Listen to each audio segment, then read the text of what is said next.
जी, जो अभी हाथ से हाथ जोड़ो अभियान था हाँ जी। और ग्राम डहार से शुरू हुआ था ये, हाँ जी। तो उसके बारे में क्या कहना चाहेंगे? क्या कुछ निष्कर्ष निकल के आया? क्या कुछ आपने इसमें पाया? बड़ा हमें प्यार मिला गांव डहार के वासियों का, और बाकी भी पानीपत ग्रामीण के डिफरेंट डिफरेंट कोने से लोग आए, उन्होंने बड़ा प्यार दिया हमें, हमारे साथ खड़े हुए। आपने देखा बड़ा ही सक्सेसफुल प्रोग्राम था वो। बात सिंपल ये थी कि जो ये सरकार है, इस सरकार की जो नीतियां हैं वो जन विरोधी नीतियां हैं। आप अभी देख लीजिए, अगर हम ग्रामीण क्षेत्र की बात करें तो किसान को ना एमएसपी ना मुआवजा, दोनों में खिलवाड़ हो रहा है। युवा को नौकरी नहीं है। अभी अगर आप चंडीगढ़ में देखें, जो सीईटी क्वालिफाइड बेचारे बच्चे हैं उनको मौका नहीं दिया जा रहा, वो धरने कर रहे हैं, धरने प्रदर्शन कर रहे हैं। सरकार युवाओं के साथ, जवानों के साथ, किसानों के साथ, ग्रामीण क्षेत्र से जितने भी लोग आते हैं उनके साथ ओपन धोखाधड़ी कर रही है। तो इस प्रकार से हम वो संदेश लोगों तक लेके जाना चाहते थे कि हमारे जो प्रिय राष्ट्रीय नेता है राहुल गांधी जी, उनका जो संदेश है कि क्या हमारा विजन है, हम क्या लेके आना चाहते हैं, उसके लिए ये हाथ से हाथ जोड़ो का जो हमारा प्रोग्राम है ये स्टार्ट किया हुआ है। देश के विभिन्न विभिन्न कोने में हर इसके 2 चरण रहते हैं। एक तो चरण रहता है बड़ी बड़ी जनसभा करके, दूसरा चरण रहता है घर घर जाके। जिस तरीके से इलेक्शन टाइम में कैंपेनिंग होती है, घर घर जाके हम जो ये उनका संदेश है राहुल गांधी जी का, हर घर तक पहुंचाना चाहते हैं। उस कार्यक्रम में लोगों द्वारा मांग की गई है कि आपको नेक्स्ट ग्रामीण विधायक पद के लिए उम्मीदवार भी घोषित किया जाए और टिकट्स की आपकी मांग की गई है, तो उसके बारे में क्या कहना चाहेंगे आप? वो तो लोगों का प्यार है, बाकी जो पार्टी डिसाइड करेगी वो तो पार्टी ही डिसाइड करेगी एंड में। हमारा तो काम है कि पार्टी के निष्ठावान जो सैनिक हैं उसकी तरह लगे रहे और पार्टी में निष्ठा दिखाते हुए पार्टी के जो भी कार्यक्रम है उसे बड़े ही ईमानदारी के साथ पूरा करें। अगर आपको विधायक पद की टिकट्स मिलती हैं, हाँ जी। तो आपके क्या क्या मुद्दे होंगे, क्या क्या मुद्दे लेकर आप पब्लिक के बीच में जाएंगे? देखिए, bye passion I am an educationist. मैं खुद सिविल सर्विसेज की और थ्रू वैसे मैं बीटेक हूँ और मेरी जो स्कूलिंग है वो पानीपत एमएसडी स्कूल से ही हुई है। तो मुझे एजुकेशन जो पर्टिकुलर इन पर्टिकुलर बहुत इंटरेस्ट करता है। मैं इंस्टीट्यूट भी चलाती थी सिविल सर्विसेज का, कोरोना से पहले। कोरोना काल जो आया उसके बाद तो खैर सभी जो काम है वो खराब हो गए। तो मुझे एजुकेशन में काफ़ी इंटरेस्ट है। एजुकेशन अभी भी जो मेरा मेन रहेगा फोकस, जो काम का जो ग्रामीण एरिया में जो मेरा फोकस रहेगा वो करियर काउंसलिंग पे रहेगा। राजनीतिक अपनी जगह है, मगर करियर में बच्चों की सहायता करना कि क्या राइट चॉइस होनी चाहिए आज के समय में, जब कोई करियर ऑप्शन सरकार ने छोड़ ही नहीं रखी। आप देखिए जो एमएसएमईज हैं उसका बुरा हाल है, आप एम्प्लॉयमेंट अपॉर्चुनिटीज ही नहीं है। तो बच्चों को सही राह दिखाना जो हम कर सकते हैं अपनी तरफ से, वो मेरा मेन। सामाजिक मुद्दे क्या लेकर जाएंगे आप?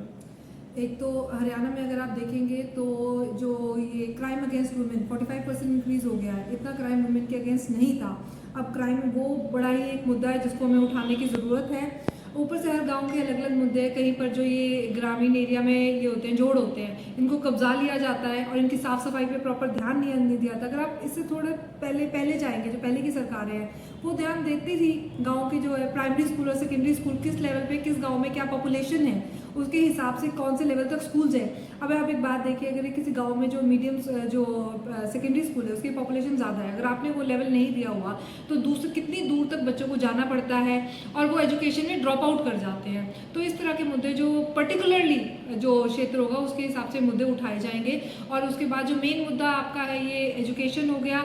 हेल्थ बहुत इंपॉर्टेंट मुद्दा है, क्योंकि हेल्थ सेक्टर टोटली निगलेक्टेड है। जो पीएचसीज होती हैं गांव में, उनमें डिलीवरी हट्स जो होती है बना तो देते हैं, बट कितने डॉक्टर्स आते हैं, कितनी सेफ डिलीवरीज होती है, लोग कितने दूर दूर तक जाना चाहते हैं। आज हम आईटी की बात करते हैं कि इन्फॉर्मेशन टेक्नोलॉजी रेवोल्यूशन आ गया है और आप टेली कम्युनिकेशन से और उससे आप दवाइयाँ ले सकते हैं, बट क्या हमारी पीएचसीज में, गांव में जो पीएचसीज हैं उसमें वो सुविधा है? डॉक्टर कितना क्वालिफाइड है, कितने टाइम आता है, क्या बैठता है, क्या अवेलेबल है? तो ये सब मेरे मेन एजेंडे पे रहेंगे जो मुझे पर्टिकुलर इंटरेस्ट करते हैं।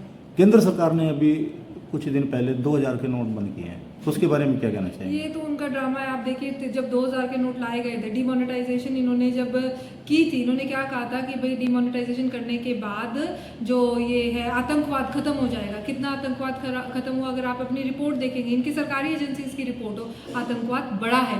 JNK में भी ऐसा कोई बड़ा इन्होंने आतंकवाद के अगेंस्ट नहीं, इनको नीचे नहीं ले आया है। दूसरा इन्होंने कहा था कि ब्लैक मनी वापस आएगी। 99.08% वाइट मनी वापस आई, 0.2% ब्लैक मनी गई। हुआ क्या उस टाइम पे? हुआ ये कि जो लोगों के बने बनाए उद्योग थे खत्म हो गए, कितने लोगों की जान चली गई। अब उसी की अगली बात इन्होंने कर दी, 2000 के नोट आएंगे तो क्लीन मनी हो जाएगी, सब कुछ साफ हो जाएगा। अब क्या हो गया, तो ये तो इनके ढकोसले हैं, कुछ नहीं है, इनका खुद का पर्सनल इंटरेस्ट होगा, इनकी पता नहीं क्या सोच, कौन इनके सलाहकार है कि ये फालतू चीज़ें करते हैं। आज लोगों को कितनी तंगी हो गई, एक आम आदमी अपना काम करे या नोट बदलवाते फिरे, तो बहुत इररिस्पॉन्सिबल, बिना सोचे समझे हुए और बहुत ही स्टूपिड मूव था।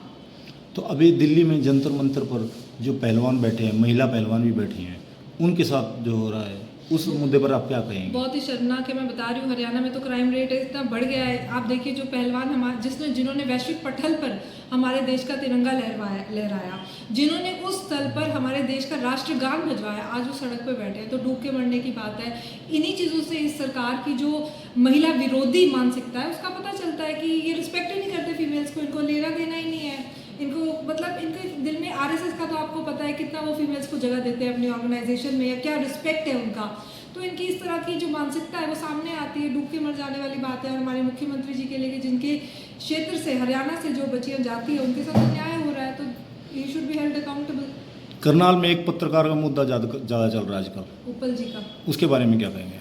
आज वैसे तो इन्होंने पूरा मीडिया कब्जा लिया है, जो बेचारे सच बताते हैं, दिखाते हैं, उनको ये इस तरीके से प्रताड़ित करते हैं। जो पत्रकार सच्चाई दिखाता है उसके खिलाफ ही पूरी फौज खड़ी कर देते हैं, और जिसके खिलाफ करनी चाहिए, ये जो भ्रष्ट जिसके जो अधिकारी है, करनाल तो खैर सेंटर पॉइंट रहा है भ्रष्टाचार का, पीछे भी आपने देखा था, वो तहसीलदार थे, वो थे, सब क्या कार्रवाई हुई उनके खिलाफ? कोई कार्रवाई नहीं हुई। HPSC में बैठे हुए करोड़ों रुपए रिश्वत ले रहे थे HCS की भर्ती के लिए। सबसे रिस्पेक्टेबल जो हमारी हरियाणा में अगर लगा लो स्टेट की कोई जॉब है तो HCS एग्जीक्यूटिव है, उस जॉब के लिए करोड़ों रुपए का लेन देन हो रहा था डेंटल सर्जन के लिए, उनके खिलाफ क्या हुआ? तो ये भ्रष्ट सरकार है, भ्रष्टाचारियों के साथ लिप्त है, और जो इंसान सच्चाई की आवाज़ उठाता है, जो इनके खिलाफ कुछ बोलता है, उसको ये पकड़ के प्रताड़ित करते हैं, ये इनका एजेंडा है। गोवंश के मुद्दे पर क्या कहेंगे? जो आवारा बेसहारा पशु हैं, वैसे तो ये गौवंश के नाम पे इतना चंदा इकट्ठा करते हैं, इतनी गौशाला पे पैसे खर्च कर रहे हैं, इन्होंने एक अलग आर्मी बना दी है। अगर उस पर आप इसकी अंजना ओम कश्यप जी की रिपोर्ट है, आप देखेंगे कि वो सिर्फ लोगों को तंग करने के लिए, दैट इज एक अलग एक्सटॉर्शन रैकेट स्टार्ट कर दिया है। गौवंश हमारे प्रदेश में तो गाय की पूजा होती है, उसको प्रॉपर हर घर से गाय की रोटी जाती है। आज उनकी जो हालत है बड़ी दयनीय है, जिस प्रकार से महिलाओं की हालत है उस प्रकार गौवंश की भी बड़ी बुरी हालत है, सड़क पे घूम रही है। जितना भी इन्होंने कहा है, कथनी और करनी में दिन रात का फर्क है। हरियाणा में कांग्रेस हाँ जी, टुकड़ों टुकड़ों में बटी हुई है, तो उसके बारे में क्या कहेंगे? ऐसा कुछ नहीं है, टुकड़ों टुकड़ों में बटी हुई है, बड़ा परिवार है, सही, अपना अपना विचार है हर किसी का, सब अपना, आप देखेंगे हर कोई अपने क्षेत्र में जहाँ जिसको जिस प्रकार से भी हो रहा है अपना मैदान में उतरा हुआ और मेहनत कर रहा है, ऐसा कुछ नहीं है। बड़े अच्छी तरह हमारी कांग्रेस, आप देखिएगा जो अगला इलेक्शन है, बड़े इट विल शाइन, विक्ट्री आएगी, कोई दिक्कत नहीं है ऐसी। आपका परिचय जी, आपका परिचय? मेरा नाम प्रियंका हुड्डा है और मैं हरियाणा कांग्रेस कमेटी की पूर्व प्रवक्ता रह चुकी हूँ स्टेट की, और अब बस अब एक निष्ठावान सिपाही हूँ कांग्रेस की। जी अंकल जी, जो आजकल राजनीति चल रही है तो वो किस तरफ जाती हुई दिखाई दे रही है, इसके बारे में क्या कहेंगे? अंधकार की तरफ। किस प्रकार से? कोई क्लियरिटी नहीं, कोई वो नहीं, जैसे 2000 का नोट बंद कर दिया जी, कभी कोई निकाल देते हैं, कभी कुछ निकाल देते हैं, कभी कुछ निकाल देते हैं। जनता ये नहीं समझ रही क्या राज है, क्या समझ नहीं रही कुछ भी। रोज रोज नए नए कानून, पहले वो घर का वो निकाला था, फिर ईडी वो निकाल दिया, फिर तीसरा निकाल दिया, मतलब रोज नए नए कानून निकाल रहे ना। जनता तो ये नहीं समझ रही मामला क्या है, राज कैसा है, जनता त्रस्त है। तरस। अच्छा, एक चीफ मिनिस्टर बोलने का नहीं पता, एक औरत अपना पल्लू, उसकी इज्जत हो गई जी जी अगर वो उतार के उसके चरणों में, उसका धर्म था भाई, उसको उठा के उसके सिर पर रखा, जी भगा दिया। ये चीफ मिनिस्टर का स्टैंडर्ड है जी। तो के राजो भर के काजो। और किसानों के बारे में क्या कहना चाहिए? किसान तो दुखी है, मंडी वाले बड़ी दुखी और मंडी वाले दुखी और जी। किसान भी दुखी। जी उनका ये नहीं, भविष्य ही नहीं पता। कभी कह देते हैं हाँ भाई रेट देंगे, कभी कहते हैं रेट नहीं मिलते, कभी कभी कुछ, कभी कुछ। क्लियरिटी तो इस राज्य में है ही नहीं कहीं भी, छोटी मोटी तो कहीं तो क्लियर हो, ये हाँ ये कर दिया काम। तो इसका अंत कैसे हुआ? अब तो जनता करेंगे जी, हम कैसे कर सकते हैं? मैं भी आप भी सब लग के करेंगे इसका। तो वो कारण है रावण का तो वानर सेना ने कहा था पूरी सेना लगी थी जब जाकर अंत होगा, वैसे थोड़ा होगा।